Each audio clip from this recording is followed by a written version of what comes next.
यदि कोई भगवत प्रेम उत्पन्न कर लेता है और कृष्ण के चरण कमलों में अनुरक्त हो जाता है तो धीरे धीरे अन्य सारी वस्तुओं से उसकी आसक्ति लुप्त हो जाती है।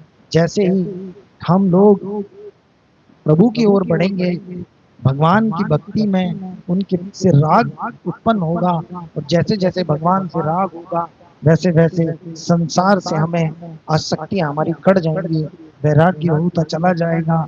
यही यही भक्ति का मार्ग है। हम धीरे धीरे साधना यही है कि जैसे तैसे कर मन अपना भगवान में लगाया जाए, चाहे सत्संग से, संकीर्तन से, या जैसे भी हमारे को जो साधन मिलता है उससे हम भगवान में मन लगाएं। जितना ज्यादा तीव्र हमारा मन लगता जाएगा उतना उतना संसार से हमें वैराग्य हो जाएगा, हमारी आसक्तियां स्वतः कट जाएंगी।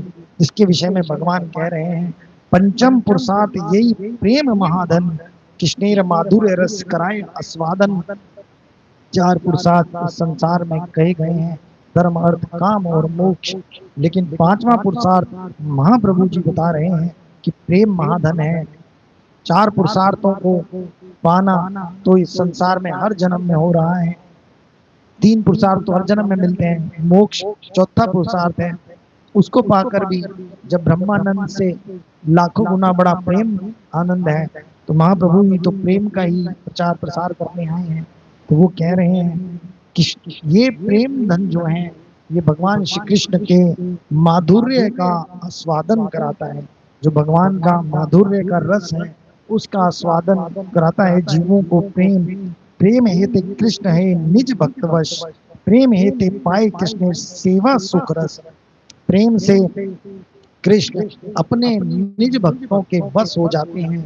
प्रेम से कृष्ण भगवान श्री कृष्ण के चरणों की सेवा का रस जीवों को मिलता है। ये प्रेम की ही शक्ति है जिससे भगवान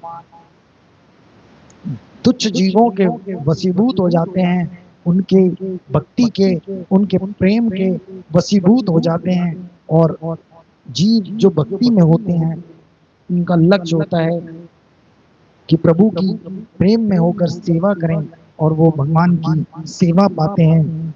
संबंध संबंध अभिधेय प्रयोजन नाम यही तीन अर्थ सर्व सूत्रे प्रेमसान। अब वो बता रहे हैं कि जो तीन सूत्र हैं वेदों में, इसी से सारा सब कुछ उत्पन्न है। इसको जो समझ ले वो सब समझ जाएगा। हमें ये समझना है पहले तो कि हमारा संबंध किससे है। हमारा संबंध इस शरीर से है या हमारे माता पिता से, परिवारजनों से, पति पत्नी का, परिबच्चों का, हमारा संबंध है किससे। ये अगर हम समझ लें तो हम अपने लक्ष्य की ओर सीधा चलने लगेंगे। आगे चैतन्य महाप्रभु ही आगे बताएंगे कि कृष्ण ही संबंध तत्व, कृष्ण ही संबंध तत्व है। भक्ति अभिधेय, प्रेम ही प्रयोजन, ये चारों वेद का है। चारों वेदों का यही अर्थ है कि संबंध तत्व जो है हमारा वो कृष्ण है। हमारा संबंध इस संसार में किसी से नहीं है भगवान कृष्ण के सिवा। ये जो संसार के संबंधी हैं, क्योंकि हम भी जानते हैं कोई भी कभी भी किसी को भी छोड़ के जा सकता है, हम भी जा सकते हैं। कोई यहाँ पर स्थायी नहीं है, और जब कुछ भी यहाँ स्थायी नहीं है तो हमारा संबंध इनसे सत्य नहीं है, असत्य है।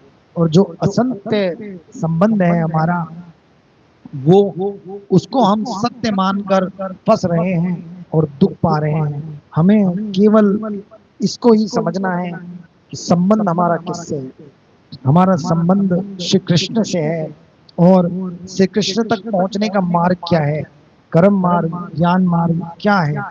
कृष्ण तक पहुंचने का मार्ग है भक्ति मार्ग, भक्ति साधना भक्ति। जब हम साधना भक्ति करते हैं गुरु के निर्देशन में, गुरु आज्ञा का पालन करते हुए हम आगे चलते हैं भक्ति मार्ग में, तो फिर हमें अपना प्रयोजन जो महाप्रभु जी ने बताया है, महाप्रभु जी के मार्ग में प्रयोजन प्रेम है।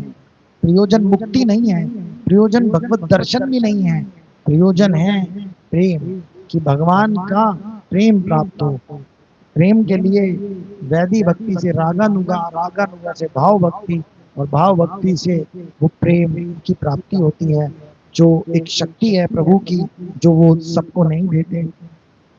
महाप्रभु जी के मार्ग में क्योंकि लक्ष्य ही प्रेम है, तो जो इस मार्ग में आया और पूर्ण रूप से इस मार्ग में चलेगा, उसे भगवान की वो अभूतपूर्व शक्ति जो कि राधा रानी की सार है, वो प्रेम शक्ति प्राप्त होगी, जिसके अधीन स्वयं श्री हरि हो जाते हैं। भगवान श्री कृष्ण उस प्रेम के अधीन हो जाते हैं, वशीभूत हो जाते हैं और अपनी सेवा जीवों को प्रदान करते हैं। उनकी सेवा में जो आनंद है, जो रस है, उसके विषय में हम लोग पहले भी बात कर चुके हैं कि कैसे कोई किसी भी भाव का उनका जो जीव है, वो केवल उनकी सेवा ही चाहता है, निरंतर उनकी सेवा ही करना चाहता है।